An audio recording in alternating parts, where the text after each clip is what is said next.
এই মোৰ স্বপ্ন আছিল।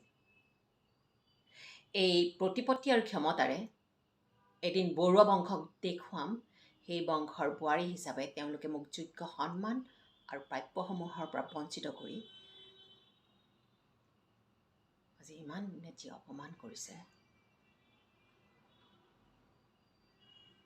তাৰ পৰিণাম তেওঁলোকে ভোগ কৰিব লাগিব।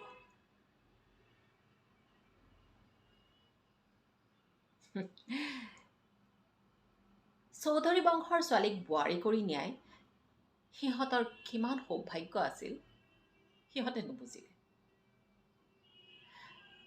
মোৰ সতবা কালত তেওঁৰ লগত মোৰ সদায় ক্লেশত গ'ল। তেওঁৰ কোনো কথাত মোৰ নিমিলিল। আৰু বিধৱা হোৱাৰ পিছত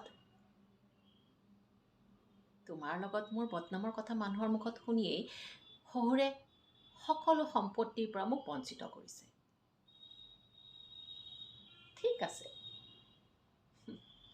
এতিয়া দেখা যাব মোৰ হাতলৈ ক্ষমতা আহিছে।